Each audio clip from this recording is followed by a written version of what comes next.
हाँ, यस। मतलब आपका प्रश्न क्या है? बेसिकली रेमेडीज के बारे में आप जानना चाहते हैं। तो देखिए, बेसिकली आप जो भी यूट्यूब वगैरह पर देखते हैं, जितने भी लोग आकर रेमेडीज बताते हैं, रेमेडीज बताने वाले लोगों पर डिपेंड करता है कि वो किस बेसिस पर रेमेडीज बताते हैं।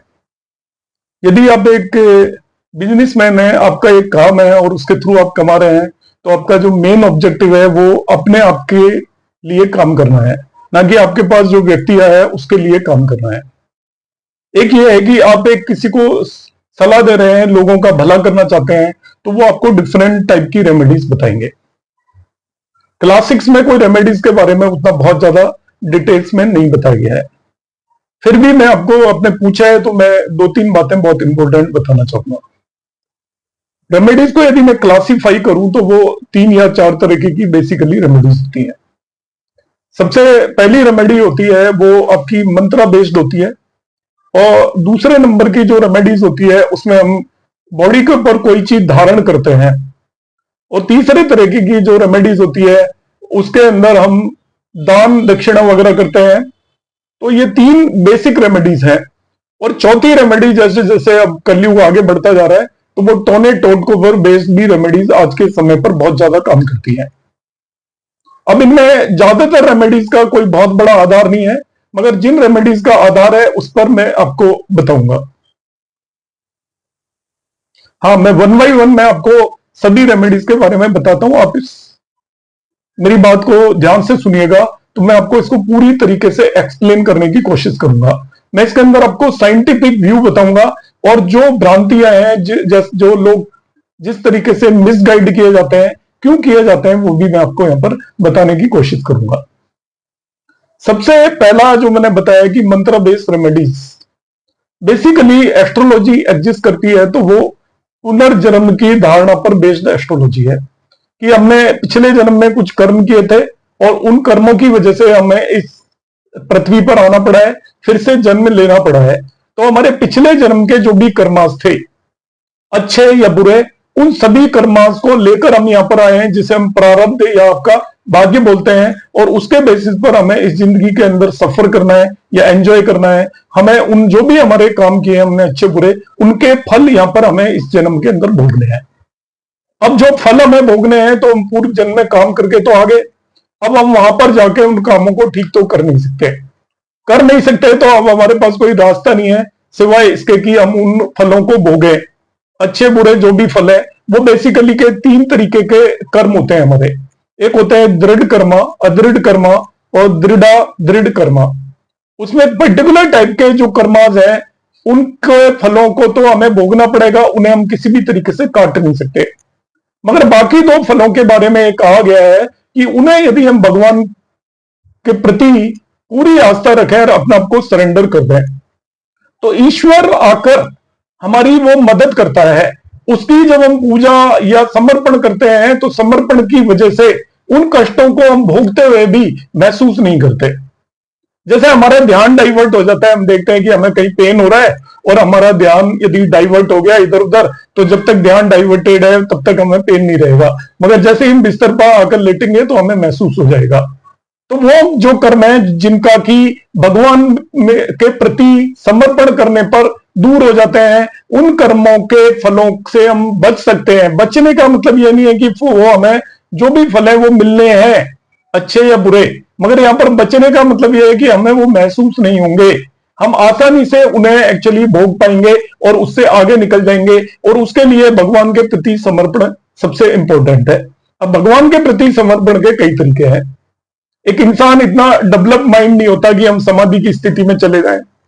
तो हम जब सांसारिक दुनिया में रहते हैं, तो हमें रोज के काम भी करने हैं, तो भगवान के प्रति समर्पण के लिए जो रेमेडीज दी जाती है वो होती है मंत्र बेस्ड रेमेडीज।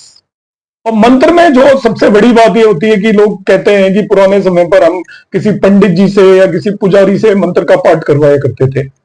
आप उसे थोड़ा ध्यान से समझें कि वो पंडित जी से जो मंत्र का पाठ कराया करते थे, वो इसलिए कराया करते थे कि वो हमें पढ़ना ही नहीं आता था लोगों को, तो हम मंत्र पढ़ ही नहीं पाएंगे, संस्कृत की जानकारी नहीं थी, तो हम उसका उच्चारण गलत करेंगे या नहीं बोल पाएंगे, तो हम अपने सामने बिठाकर पंडित जी उन मंत्रों का वो करते थे जिससे हमारे कानों में पड़ते थे, और श्रवण के थ्रू मंत्र हमारी बॉडी के अंदर काम किया करते थे। जब भी मंत्रों की ध्वनि हमारे अंदर बॉडी के अंदर पड़ती है तो हमारी बॉडी के जितने भी टिश्यूज हैं या आपको जो भी पार्ट है बॉडी के, लिक्विड सॉलिड और जो भी पंच तत्वों से जिनसे बॉडी बनी हुई है, वो सभी एनर्जाइज होते हैं, और सभी एनर्जाइज होकर हमें उन दुखों या तकलीफों से बाहर निकलने में हमारी मदद करते हैं। एक तरीके से हम एनलाइट होते हैं। एनलाइट होकर हमें ये सोचने और समझने की ताकत आती है कि ये जो भी सफरिंग है मेरे पूर्व जन्म कर्मों की वजह से मुझे सफर करना पड़ेगा, और उसके अंदर ये ताकत मिलती है उसको कि वो उन्हें आसानी से महसूस कर पाता है, उनसे लड़ पाता है। मगर आज के समय पर सब लोग पढ़े लिखे हैं, तो आप सोचे कोई मंदिर में बैठकर उन मंत्रों को पढ़ देगा आपके लिए और आप पर कोई असर होगा? बिल्कुल नहीं होगा। जैसे हम कोई दवा खाते हैं तो हमें बीमारी है तो वो हमें ही खानी पड़ेगी, कोई और आपकी जगह दवा ले लेगा, उसको कोई असर नहीं होगा। तब आप कभी भी यदि कोई कहता है कि मैं ये मंत्र पढ़ दूंगा आपके लिए और उससे आपका उपाय हो जाएगा, तो आप बिल्कुल गलत कर रहे हैं। आप स्वयं उन मंत्रों को पढ़िए। जब आपको कष्ट से बचना है तो थोड़ा काम करना पड़ेगा। बगैर काम किए कभी भी ये जो आपकी काया है इसके कष्ट आपको ही भोगने हैं। अब उनसे बचना है तो पूजा पाठ और मंत्र जो भी करने हैं उच्चारण, वो आपको खुद करने पड़ेंगे। मंत्र उच्चारण आपको बायोलॉजिकल भी चेंजेस देता है। आपकी बॉडी का जो फंक्शनिंग है, जो हम साउंड बोलते हैं, उनकी साउंड इस तरीके से बनाई गई है, स्वर उसमें इस तरीके के हैं कि वो साउंड से हमारी पूरी बॉडी एनर्जाइज होती है। और आप एक तरीके से जो भी पॉइजन है, हमारी नेगेटिव एनर्जी बॉडी से बाहर निकलती है, और पॉजिटिव एनर्जी का मतलब है कि आप किसी भी चीज से लड़ सकते हो। आपकी सोच पॉजिटिव हो जाएगी, सकारात्मक सोच होगी तो हम किसी भी चीज से लड़ पाएंगे। तो आपकी सोच को बदलने में ये मंत्र काम करते हैं, आपको तकलीफों से लड़ने में मंत्र काम करते हैं। इसलिए कलयुग में मंत्रों से बड़ा कोई उपचार नहीं है। ऐसा नहीं होता कि मंत्र आप गरीब हो आपको अमीर बना देंगे, आपकी किसी बीमारी को दूर कर देंगे, नहीं, मगर उन बीमारियों से लड़ने की आपको ताकत देंगे। और जब हमें किसी चीज से लड़ने की ताकत है तो हम उसको ओवरकम कर जाएंगे। जो भी आपकी परेशानियां, ये निश्चित है, जो परेशानियां आई है वो जाएंगी, जो खुशियां आई हैं वो भी जाएंगी। ये जिंदगी लगातार चलायमान है, तो ये स्थिर नहीं है। तो आप किसी भी चीज को स्थिर ना मानकर चलें। आप आज परेशानियों में, कल आप एंजॉय करेंगे, कल आप आज एंजॉय कर रहे हो, कल आपको परेशानियां आ रही हैं। आप आज स्वस्थ हैं, कल बीमार होंगे, आज बीमार हैं तो कल स्वस्थ होंगे। ये सब टाइम के साथ होता है, जिसे हम दशा सिस्टम बोलते हैं। आपकी कुंडली में सब कुछ लिखा हुआ है कि समय पर क्या क्या होना है। अब उस समय पर जो होना है वो निश्चित है, मगर आप उससे लड़ते कैसे हो उसके लिए उपाय है। तो मंत्रों से बड़ा कोई भी उपाय नहीं है। और मैं जब आपने मेरे से पूछा है तो मैं आपको मंत्रों का उपाय भी बता देता हूं। हाँ बिल्कुल, विष्णु सहस्त्र नाम मंत्र का आप पाठ करें और उसको संकल्प लेकर करें तो वो आपको सभी उपायों के ऊपर महा उपाय है, उससे बड़ा कोई भी उपाय नहीं है। अब रेमेडीज का मैं दूसरा पार्ट आपको बताता हूं। पहला पार्ट मैंने बताया कि मंत्रों का, मैंने आपको एक्सप्लेन किया क्यों मंत्र जरूरी है। रेमेडीज का दूसरा पार्ट है, वो बहुत ही इंपॉर्टेंट पार्ट है। आपको इसमें यह भी मैं समझाऊंगा कि एस्ट्रोलॉजी बेसिकली है क्या है, ये ग्रह क्या है, हम इनके उपाय क्यों करते हैं, हमारा पर किस तरीके से असर डालते हैं। हम इंसान हैं, आपको मालूम है, हमें कुछ दिखाई देता है, हमें कुछ सुनाई देता है, हम कुछ सूंघ पाते हैं। मगर आप देखते हैं कि आपके आसपास ऐसे बहुत सारे जानवर हैं, वो उन चीजों को देख पाते हैं जिसे हम नहीं देख पाते, वो उन चीजों को सुन पाते हैं जिसे हम नहीं सुन पाते, वो उन चीजों को सूंघ पाते हैं जिन्हें हम सूंघ नहीं पाते। एक डॉग होता है, आप डॉग को यहाँ पे आपके पास रह रहा है, आप उसको 500 किलोमीटर दूर छोड़ाइए, वो आपके घर सूंघ सूंघ के वापस आ जाएगा। तो उसकी सूंघने की कैपेसिटी बहुत ज्यादा है, आपकी नहीं है। एक उल्लू होता है, वो चारों तरफ देख सकता है, सभी दिशाओं में देख सकता है, रात्रि के समय देख सकता है, आप नहीं देख सकते क्योंकि आपके अंदर वो कैपेबिलिटी नहीं है। इंफ्रारेड रेडिएशन आपकी आंखों के अंदर नहीं है। इसी तरीके से आपकी बैट या चमगादड़ होती है, उसको वो ध्वनि भी सुनाई देती है, वो साउंड भी सुनाई देती है जो आपको सुनाई नहीं देती। अब मैं आपको क्या समझाना चाह रहा हूं, ध्यान से समझने से। इंसान ये मानकर चलता है, जो बहुत सारे लोग आपने सुना होगा जो कहते हैं कि एस्ट्रोलॉजी कुछ नहीं होती, उनको भी यहां पर मैं जवाब दूंगा। एस्ट्रोलॉजी कैसे कुछ नहीं होती? अब ये बताइए, आज से 5000 साल पहले पाराशर ऋषि ने बृहद पाराशर उरा शास्त्र लिखी थी। पाराशर ऋषि को ये पता लग गया था कि एक सूर्य है, उसके चारों तरफ ग्रह रिवॉल्व करते हैं कौन कौन सा ग्रह रिवॉल्व करता है? बुध आता है, इसके बाद शुक्र आता है, इसके बाद गुरु आता है, इसके बाद शनि आता है। कौन सा सबसे दूर है, कौन सा सबसे नजदीक है, किसके अंदर रिंग है, किसके कितने उपग्रह हैं, कौन कितने समय पर सूर्य के चारों तरफ एक चक्कर लगाता है, और ये सब वो देख पाए थे नंगी आंखों से। आज की डेट में आपके पास भी वो नंगी आंखें अवेलेबल है। आप छत पर अपनी पे चले जाइए और देख के बता दीजिए, महीनों तक आप रिसर्च करिए, आपको इनमें से कोई चीज नजर नहीं आएगी। उनको ये सारी चीजें आज से 5000 साल पहले, जब कोई साइंस नाम की कोई चीज नहीं थी, नेकेड आई से लोग देखा करते थे, ना कोई बाइनोकुलर थी, ना कोई टेलीस्कोप था, वो सब चीज देख पाए थे। उनकी मोशन को वो देख पाए थे, उनके रेडिएशन को वो समझ पाए थे। तो वो उसको कौन समझ पाएगा? जिसके अंदर दूरदृष्टि होगी। सामान्य इंसान नहीं थे वो आज की तरह। जैसे मैंने अभी आपको एग्जांपल दिया था कि एक बैट या चमगादड़ उस ध्वनि को भी सुन पाती है जिसे हम नहीं सुन पाते। एक उल्लू रात में भी देख पाता है। तो वो ऋषि मुनियों में वो सारी ताकतें थी, जो चीज आज हम नहीं महसूस करते, हम नहीं देख पाते थे, उन्हें भी वो देख सकते थे। और उन्होंने दूरदृष्टि से देखकर जो कॉम्बिनेशंस बनाए, उसी को हम एस्ट्रोलॉजी बोलते हैं। एस्ट्रोलॉजी में परेशानी ये आ जाती है कि हमें जो चीजें पढ़ाई गई है वो कहानियों की फॉर्म में पढ़ाई गई है। हमें कहा गया है कि ये चंद्रमा ऐसा है, मंगल पृथ्वी का पुत्र है, या गुरुदेव है जुपिटर, या इस तरीके से उनकी कहानियां बनाई गई हैं। उन कहानियों में आज की नई पीढ़ी विश्वास नहीं करती। मगर इसको यदि हम साइंटिफिक वे में लोगों को बताएं तो वो जरूर विश्वास करेंगे। कि हम जो दूसरे उपाय की मैं बात कर रहा था, तो उपाय से मैं इस चीज को ऐड करूंगा। आपको पता है, देखिए आपके चारों तरफ इलेक्ट्रोमैग्नेटिक रेडिएशंस काम कर रहे हैं। मैं यहां पर बात कर रहा हूं और आपको ये बात वहां पर सुनाई दे रही है, मैं आपको दिखाई दे रहा हूं। आज से 50 साल पहले यदि आप किसी को बोलते तो वो कहता था मूर्ख बना रहे हैं, बेवकूफ बना रहे हैं, ऐसा पॉसिबल है क्या? अब आपके चारों तरफ इलेक्ट्रोमैग्नेटिक वेव्स है, आपको दिखाई दे रही है क्या? आपको कुछ नहीं दिखाई दे रही, कोई भी वेव, मगर है, ये पक्का है। तो ये आप मानकर चलिए कि जो चीज आपको दिखाई दे रही है वही यूनिवर्स नहीं है। आपको, आपके अलावा, आपको जो आप महसूस कर रहे हो, देख पा रहे हो, उसके अलावा बहुत सारा बड़ा यूनिवर्स है। आपकी जो वेव्स हैं, रेडिएशन हैं, वो गामा रेज से शुरू होकर हीट वेव तक कितने तरीके के रेडिएशन होते हैं। एक इंसान जिन रेडिएशन को महसूस करता है वो केवल विजिबल रेडिएशन होते हैं। जो लाइट दिखाई देती है उसे हम महसूस करते हैं। ज्यादा से ज्यादा इंफ्रारेड रेडिएशन को हम महसूस करते हैं, जो हमें हीटअप करते हैं। बाकी रेडिएशन इतने ज्यादा हैं जिन्हें हम महसूस ही नहीं करते। तो इन ग्रहों का क्या उपयोग है? आप चंद्रमा और सूर्य को मानकर चलते हैं क्योंकि वो विजिबल लाइट एमिट करते हैं, और वो विजिबल लाइट हमारे ऊपर गिरती है, हमें दिखाई देता है, तो हम मानते हैं कि ये दो लाइट एमिट करते हैं और वो लाइट विजिबल है, क्योंकि हमें ईश्वर ने ताकत ही इतनी दी है कि हम विजिबल लाइट को देख पाते हैं। मगर आपके जितने भी ग्रह हैं वो सभी रेडिएशन एमिट करते हैं, और वो जो रेडिएशन एमिट करते हैं, तो विजिबल लाइट देखिए हमारी लाइफ को चलाती है। हम जिंदा उस विजिबल लाइट की वजह से हैं। कोई कहते हैं इन ग्रहों का असर नहीं होता, तो आप जान लीजिए कि हमें जितने भी पेड़ पौधे हैं वो सब सूर्य की लाइट से अपना खाना बनाते हैं, उस भोजन को हम ग्रहण करते हैं और उसी से हम जिंदा हैं। तो हमारी जिंदगी का जो बेसिक कंसेप्ट है वो यही ग्रह है। तो ये ग्रह तो आपको विजिबली दिखाई देते हैं, असर डालते हैं। आप चंद्रमा को देखिए, ज्वार भाटा आता है, चंद्रमा के गुरुत्वाकर्षण या ग्रेविटी के अंदर कितनी ताकत है। तो जो चंद्रमा का ज्वार भाटा उस पानी को ऊपर नीचे करता है, समुद्र के को, वो हमारे शरीर के ब्लड को ऊपर नीचे नहीं करता होगा क्या? इन प्रश्नों का आप जवाब सोचिए, आपको अपना आंसर मिलेगा। तो इसी तरीके से आपके जितने भी ग्रह हैं इस सोलर सिस्टम के अंदर, सोलर सिस्टम को ही क्यों लिया? क्योंकि वो हमसे नजदीक है, उनका रेडिएशन हम तक पहुंचेंगे ज्यादा इंटेंसिटी से।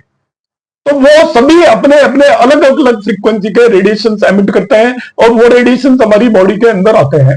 जब वो रेडिएशन हमारे शरीर के अंदर आते हैं, तो हमारे शरीर के डिफरेंट डिफरेंट ऑर्गन्स को, टिश्यूज को, सेल्स को वो क्या करते हैं? एनर्जाइज करते हैं, और उसके एनर्जाइज होने से हमारी बॉडी के अंदर हमारी हेल्थ पर इफेक्ट पड़ता है, हमारे माइंड पर इफेक्ट पड़ता है, और इस तरीके से हमारे शरीर पर ये सभी ग्रह जब ट्रांजिट करते हैं, गोचर करते हैं, पृथ्वी के कितने नजदीक या दूर जाते हैं, किन राशियों में ट्रेवल करते हैं, उसका असर पड़ता है, जिसे आज का एक सामान्य आदमी समझ नहीं सकता। मगर वो ऋषि मुनियों के अंदर वो दूरदृष्टि थी, वो उसको समझ पाए थे, और उसके बेसिस पर उन्होंने कॉम्बिनेशन लगाए थे। तो जो लोग ये बात करते हैं कि एस्ट्रोलॉजी नहीं होती, ये ऐसे ही बात कर रहे हैं, एक्चुअली वो अल्प ज्ञानी है, उन्हें इन चीजों का ज्ञान नहीं है। अब मैं रेमेडीज पर आ रहा था, तो ग्रहों की ये रेमेडीज क्या है? तो जो ग्रह हमारा पीड़ित होता है, बेसिकली इस पीड़ित होने का मतलब है उसके रेडिएशन हमारी बॉडी के अंदर पूरी तरीके से नहीं आते, और उसके रेडिएशन में हमारी बॉडी के अंदर जो भी फर्क डालना है वो नहीं डाल पाता, इसलिए हमें उससे रिलेटेड ऊर्जा की हमारे शरीर के अंदर कमी होती है। तो उस ऊर्जा को खींचने के लिए, जैसे आपको पता है कि हम मोबाइल सिग्नल को पकड़ने के लिए जगह जगह पर टावर लगा देते हैं। यदि टावर नहीं होगा तो मोबाइल सिग्नल वहां तक पहुंचेगा नहीं और आप उसके सिग्नल्स को प्रॉपरली पकड़ नहीं पाएंगे। इसी तरीके से अलग अलग ग्रहों के जो सिग्नल्स है आप तक आते हैं, रेडिएशन पूरी तरीके से जिसके भी रेडिएशन नहीं आते उन्हें एब्जॉर्ब करने के लिए हम उनसे रिलेटेड स्टोन्स को पहनते हैं। अब वो स्टोन्स उस पर्टिकुलर रेडिएशन को अपनी तरफ सबसे ज्यादा अट्रैक्ट करने की कैपेबिलिटी रखता है। तो जब हम स्टोन्स को पहनते हैं तो उससे रिलेटेड रेडिएशन हमारी बॉडी के अंदर सफिशिएंट मात्रा पाएंगे, जो कि हमें फिजिकली और मेंटली चेंज करेंगे। इस तरीके से जो सेकंड रेमेडीज होती है वो होती है स्टोन्स की। मगर इसके बारे में भी मैं आपको प्रिकॉशन दे देता हूं। जब आप बहुत सारे प्रोफेशनल या बिजनेस जो लोग कर रहे हैं ऐसे एस्ट्रोलॉजिस्ट के पास जाएंगे तो आप ध्यान रखें, उनका ऑब्जेक्टिव अपने आप के लिए पैसा कमाना है, आपका भला करना नहीं है। तो वो आपको हर हालत में स्टोन पहना देंगे। हर व्यक्ति को स्टोन नहीं पहनना चाहिए, हर व्यक्ति के लिए स्टोन सुटेबल नहीं होता, हर एक स्टोन सुटेबल नहीं होता। इसके बहुत कड़े नियम है, उन्हीं नियमों का पालन करके आप स्टोन पहनेंगे तो ठीक है, अदरवाइज ये आपको फायदे की जगह नुकसान भी कर सकते हैं। अब आती है तीसरी तरह की रेमेडीज। हाँ बिल्कुल, अब थर्ड टाइप की जो रेमेडीज जो आप जनरली सुनते हो जिसे हम बोलते हैं दान दक्षिणा देना। अब दान दक्षिणा का कंसेप्ट भी बहुत इंपॉर्टेंट है, क्योंकि हमारा शरीर के अंदर जो सबसे बड़ा जो पार्ट रोल प्ले करता है वो करता है माइंड। हमारा दिमाग कितना संतुलित है। यदि हमारा दिमाग संतुलित है तो हम सारी चीजों को सहन कर पाएंगे। बहुत लोग छोटी सी बात पे भी घबरा जाते हैं, जिनका मन कमजोर होता है, चंद्रमा कमजोर होता है, वो छोटी सी बात पर भी घबरा जाते हैं।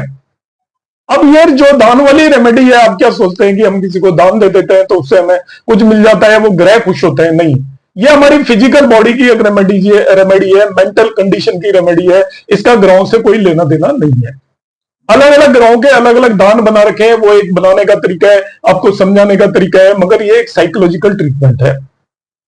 साइकोलॉजिकल ट्रीटमेंट क्या है कि लाइक इंडिया में हम मान के चलते हैं हम बहुत ज्यादा धार्मिक है हम लोग। अब हम बहुत ज्यादा धार्मिक है तो हम क्या करते हैं, मंदिर जाएंगे, हमें कोई भी लाभ मिलता है नहीं मिलता, मैं उस बारे में बात नहीं कर रहा, मगर हम मेंटली ये सोच लेते हैं कि हम मंदिर गए हैं तो हमें कुछ ना कुछ लाभ मिलेगा, तो साइकोलॉजिकली हमें स्ट्रेंथ मिलती है और वही हम परेशानियों से लड़ने की ताकत पाते हैं। अब जब हम किसी भी व्यक्ति को दान देते हैं, अब समझिए, अब ग्रह से रिलेटेड दें या कैसे भी दान देते हैं, आपके पास कोई व्यक्ति काम कर रहा है, उसको जरूरत है खाना खाने की जरूरत है, भूखा है, उसको आप भरपेट खाना खिला दीजिए। वो इतना खुश होगा, उसकी बॉडी से इतनी पॉजिटिव एनर्जी रिलीज होगी, वो आपको दुआएं देगा, वो दुआएं आपके माइंड पर लगेंगी, आपको महसूस होगा आपने किसी व्यक्ति का भला किया है, उससे आपकी बॉडी के अंदर पॉजिटिव एनर्जी आएगी और उसके अंदर आपके पॉजिटिव हार्मोन्स रिलीज होंगे। वो हार्मोन्स आपको परेशानी से दूर ले जाने की ताकत देंगे। आप काफी लंबे समय तक आपके माइंड के अंदर एक अच्छी फीलिंग होगी, और अच्छी फीलिंग होगी तो अच्छे हार्मोन्स रिलीज होंगे, और वो हार्मोन्स आपको मेंटली स्ट्रॉन्ग करेंगे और आप अपनी परेशानियों को भूल जाएंगे।